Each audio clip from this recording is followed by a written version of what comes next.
नमस्कार दोस्तों। भारत ने पाकिस्तान के साथ संघर्ष विराम का ऐलान किया और ऐलान न तो भारतीय प्रधानमंत्री ने किया न पाकिस्तानी प्रधानमंत्री ने। ऐलान किया अमेरिकी राष्ट्रपति डोनाल्ड ट्रंप ने।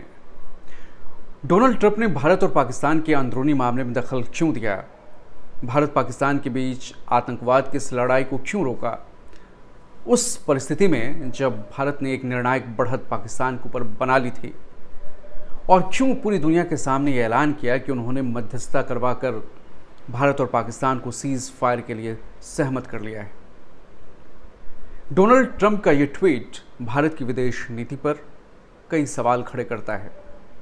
विपक्ष के नेता जो अब तक सरकार की हर कार्रवाई में सरकार के साथ थे, उन्होंने भी कहा है कि युद्ध विराम अगर भारत ने किया है तो इसका ऐलान भारतीय प्रधानमंत्री को करना चाहिए था।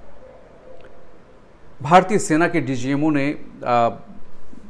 जब पाकिस्तानी सेना के डीजीएमओ ने बात की और युद्ध विराम की मांग की तो भारत तैयार हुआ, लेकिन ऐलान भारतीय पक्ष की ओर से ना होकर पाकिस्तानी पक्ष की ओर से ना होकर अमेरिकी राष्ट्रपति की तरफ से किया गया, और ये एक तरह से शिमला समझौते का खुल्ला उल्लंघन है।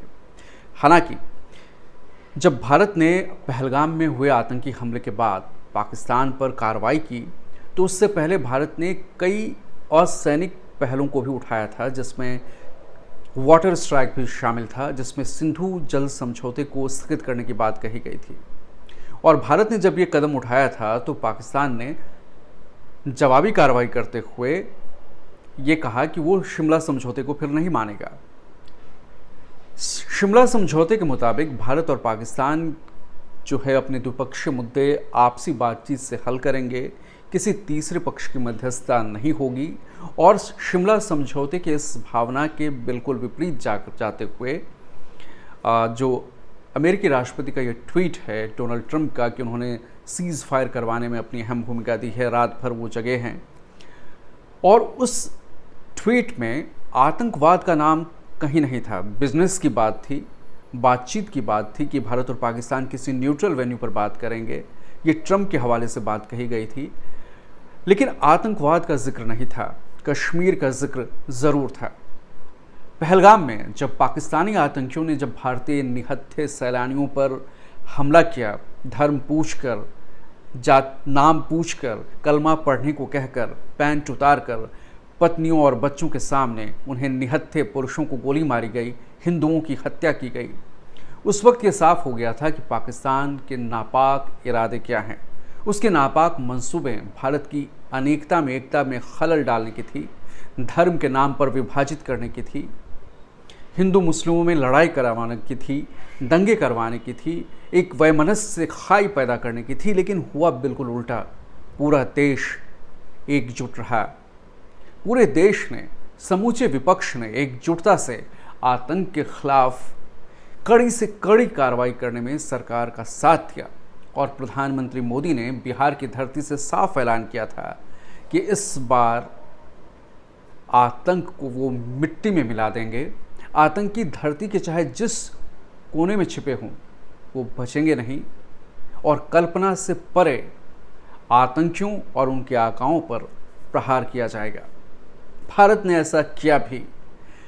हालांकि लोगों में धारणा थी कि इस बार ये मौका जो है वो बेहद ख़ास है, इस बार भारत को चूकना नहीं चाहिए। लेकिन भारत सरकार ने जनभावना के अनुरूप कार्रवाई तो की, लेकिन पूरी कोशिश ये रही कि पाकिस्तान के सैनिक ठिकानों को, उसके आम नागरिकों को नुकसान ना पहुंचे। उसके आतंक के अड्डों को ही भारत ने तबाह किया। पहली कार्रवाई में, पहले चरण में 9 आतंकी ठिकानों पर भारत ने हमला किया। जैश का हेडक्वार्टर पाकिस्तान के पंजाब प्रांत में जो बहावलपुर में था, ध्वस्त कर दिया गया। जैश के मुखिया मसूद अजहर, वही कांधार विमान अपहरण करने वालों का जो मास्टरमाइंड था, उसके कुनबे का नामो निशान मिट गया। 10 से ज़्यादा लोग तो जैश के मसूद अजहर के परिवार के मारे गए। हालांकि मसूद अभी भी जिंदा है। हाफिज सईद के मुरीदके के कैंप को ध्वस्त कर दिया गया। लश्कर तैयबा के टॉप कमांडर्स मारे गए, लेकिन सईद अभी जिंदा है। 9 ठिकानों पर भारत ने प्रहार किया और इसके बाद चूंकि पाकिस्तान में उसके पंजाब प्रांत में घुसकर भारत ने हमला किया तो पाकिस्तान बिलबिला उठा। और पाकिस्तान की जो ये कार्रवाई थी उसके बाद जो पाकिस्तान ने पहले भारतीय सीमा में ड्रोन भेजे, पहले सिर्फ बिना हथियारों के ड्रोन भेजे, फिर ड्रोन पे हथियार के साथ भेजे, फिर लड़ाकू विमानों को तैयार किया। लेकिन भारत के एयर डिफेंस सिस्टम और भारतीय फौज, जल, थल और वायुसेना ने जो उनकी एकीकृत कमांड ने जो काम किया, जो भारत के एयर डिफेंस सिस्टम था उसके आगे पाकिस्तान की एक न चली। और फिर भारत ने वो किया कि पाकिस्तान के 10 एयरबेस नेस्त नाबूद कर दिए गए। पाकिस्तान के ऐसे हवाई पट्टी को निशाना बनाया गया जिस पर पाकिस्तान की सोच से परे था कि भारत कभी यहाँ प्रहार कर सकता है, और वो भी बिना लाइन ऑफ कंट्रोल को क्रॉस किए हुए, बिना अंतर्राष्ट्रीय सीमा को पार गए हुए। उनके पाकिस्तान के कई विमान गिराए गए हैं, हालांकि आंकड़ा भारतीय सेना ने तो नहीं दिया, लेकिन पाकिस्तान को क्षति हुई है, भारी क्षति हुई है। सिर्फ LOC पर 35 से 40 जवान उसके मारे गए हैं पाकिस्तान के। 100 से ज़्यादा आतंकियों की मौत हुई है और अब तो 10 एयरबेस तबाह हुए हैं। और सबसे बड़ी बात यह है कि जिस न्यूक्लियर धमकी का, जो न्यूक्लियर, हमारे पास भी न्यूक्लियर बम है, हमने सिर्फ इसे दिखाने के लिए नहीं रखा है, ऐसी धमकियां पाकिस्तान दिया करता था। उस पाकिस्तान के घर में घुसकर इतने अंदर जाकर भारतीय सेना ने वार किया है। फिर ऐसे में सवाल उठता है और फिर ऐसे में मन कुछ उठता है कि आखिर जब मौका था पाकिस्तान को बुरी तरह घुटनों के बल गिराने का, तो भारत को क्यों सीज फायर की बात माननी पड़ी। जो अभी बीजेपी की प्रेस कॉन्फ्रेंस हुई है उसमें तो साफ कहा गया कि, और सेना ने कहा कि पाकिस्तान के DGMO ने बात की, लेकिन अमेरिकी राष्ट्रपति ने ट्रंप ने जिस तरह से अपनी ट्रम्पेट बजाई है अपना कि देखो देखो हमने तो जंग रुकवा दी, ये सही संदेश नहीं दे रहा है कि एक संप्रभु देश की विदेश नीति पर अमेरिका कह रहा है कि हमने वो युद्ध रुकवा दिया। ये तो भारत को तय करना था कि वो क्या करेगा, और भारत ने अमेरिकी दबाव में तय किया, क्योंकि ट्रंप का ट्वीट एक गलत छवि पेश कर रहा है भारत की। और भारत सरकार ने अब तक औपचारिक तौर पे ये नहीं माना है कि अमेरिका ने मध्यस्थता की या नहीं की, क्योंकि न्यूयॉर्क टाइम्स में जो खबर छपी है उसके मुताबिक कि भारत की कार्रवाई इतनी तेज़ थी और प्रखर थी कि उससे अमेरिका को ये लगने लगा था कि ये शायद न्यूक्लियर वॉर की तरफ ना बढ़ जाए। हालांकि भारत को ये पता था कि पाकिस्तान सिर्फ धमकियां दे रहा है, और भारत ने जिस तरह पाकिस्तान के 10 एयरबेस को तबाह किया, उसको जो भारी क्षति पहुंचाई, ये वही मौका था जब पाकिस्तान अच्छी तरह समझता कि आतंकवाद, भारत के खिलाफ आतंकवाद मतलब जंग। भारत ने तो खुलकर कह दिया है कि अब की बार अगर दूसरा कोई आतंकी हमला हुआ तो फिर जंग ही माना जाएगा। आतंकी हमला मतलब जंग। लेकिन सवाल ये है कि क्या पाकिस्तान पर आप भरोसा कर सकते हैं? पाकिस्तान कभी भरोसे के लायक रहा नहीं।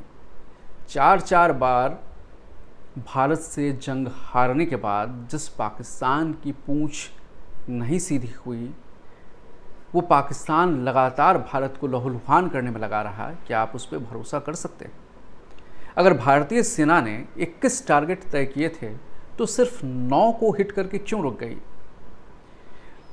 फिर पाकिस्तान की जवाबी कार्रवाई के बाद भारत ने पाकिस्तान एयरबेस पर हमला किया, सैन्य ठिकानों को निशाना बनाया, वो भी कोशिश की कि ये फैले ना। लेकिन न्यूक्लियर पावर, तो हकीकत तो ये है कि दोनों देश न्यूक्लियर ताकत रखते हैं, और पाकिस्तान का ये जो भ्रम था कि हम न्यूक्लियर ताकत हैं तो हमें भारत नहीं छुएगा, भारत ने तीसरी बार ये बताया है कि हम मारेंगे, घर में घुसकर मारेंगे, और ऐसा मारेंगे कि दर्द जिंदगी भर रहेगा। लेकिन क्या भारत की कार्रवाई से आतंकवाद का खात्मा हो गया? इसका जवाब है ना। क्या वो 4 या 6 आतंकवादी जिन्होंने पहलगाम में निहत्थे सैलानियों की, निहत्थे हिंदुओं की धर्म पूछकर बर्बर हत्या की, उनके सर में गोली मारी, क्या वो मारे गए? ना। क्या वो पकड़े गए? ना। हाफिज सईद क्या पाकिस्तान ने भारत को सौंप दिया? नहीं। हाफिज सईद जिंदा है, अजहर जिंदा है, सलाहुद्दीन जिंदा है। आज नहीं तो कल फिर पाकिस्तान इन अपने पाले हुए सांपों को दूध पिलाकर फिर भारत के खिलाफ इस्तेमाल करेगा। भारत की विदेश नीति पर और भारत की जो रणनीति है, इस पर विपक्ष भी सवाल उठा रहा है और एक संसद के स्पेशल सत्र को बुलाकर चर्चा करने की मांग कर रहा है। रणनीतिक तौर पर पाकिस्तान को और गहरे घाव दिए जाने की ज़रूरत थी। हालांकि सेना और सरकार कह रही है कि उन्होंने जो तय किया था ऑपरेशन सिंदूर के तहत, उन्होंने उसे पूरा कर लिया है। लेकिन जनता का दिल मांगे मोर। जनता चाह रही थी कि पाकिस्तान में वो 9 क्यों 21 ठिकाने मटियामेट कर दिए जाते हैं। सिर्फ मसूद अजहर का परिवार गया है, बाकियों का भी कुनबे का खात्मा हो जाता है, क्योंकि ये उन्हीं आतंकी हैं, वही आतंकी हैं और वही पाकिस्तानी फ़ौज है जो मिलकर भारत के खिलाफ फिर नापाक साजिश करेंगे। हालांकि ये एक महज एक सीज़ फायर है, एक युद्ध विराम है, पिक्चर अभी बाकी है। और भारत के लिए सवाल ये हैं, जो भारत के कई पूर्व सेनाध्यक्ष ये सवाल उठा रहे हैं और सामरिक विशेषज्ञ भी पूछ रहे हैं कि जब इतना मारा था तो रुक क्यों गए, कुछ और मारते, कुछ और घाव करते। हालांकि सच तो ये भी है कि जंग से कोई समस्या सुलझती नहीं है। खुद पीएम मोदी भी कहते रहे हैं, जब रूस यूक्रेन का जंग हुआ, अमेरिका ने ट्रंप, वही राष्ट्रपति ट्रंप जिन्होंने सबसे पहले ट्वीट कर श्रेय लेने के लिए ट्वीट किया, वो भी अभी रूस और यूक्रेन की जंग को रुकवाने का श्रेय नहीं ले पाए हैं। इजराइल और हमास के बीच जंग भी जारी है, वो भी आतंकवाद के खिलाफ ही है। लेकिन भारत ने पाकिस्तान की जैसे ही गर्दन दबोची, सीज फायर का ऐलान हो गया। हालांकि कई चीज़ें हैं जो आगे पढ़ते खुलेंगी, सरकार का बयान भी आएगा। विपक्ष ने स्पेशल सत्र बुलाने की मांग की है। अब देखते हैं कि सरकार इस पर क्या रणनीति अपनाती है। विदेश नीति को लेकर सवाल उठे हैं और सवाल उठाए जा रहे हैं कि क्या इस तरह से भारत की विदेश नीति किस ओर चलेगी, क्योंकि भारत ने तो साफ कहा है कि कश्मीर उसका है और कश्मीर के मुद्दे पर किसी भी पक्ष की मध्यस्थता स्वीकार नहीं की जाएगी। और आतंकवाद, दरअसल मुद्दा जो है वो आतंकवाद है और आतंकवाद का मुद्दा दबना नहीं चाहिए, क्योंकि पाकिस्तान इन तमाम हरकतों के बावजूद IMF से कर्ज लेने में इस बार भी कामयाब रहा है। अब देखना है कि सेना ने तो अपना काम कर दिया, क्योंकि भारत में जो फ़ौज है वो सरकार नहीं चलाती, सरकार के आदेश पर फ़ौज तामील करती है। सरकार ने जो कहा फ़ौज ने वो कर दिया, अदम्य साहस के साथ, ज़बरदस्त रिजल्ट के साथ किया। अब ये सरकार को तय करना है कि आगे वो पाकिस्तान के साथ किस तरह का रवैया रखती है, क्योंकि पाकिस्तान जो सुधर जाए वो पाकिस्तान नहीं है। धन्यवाद।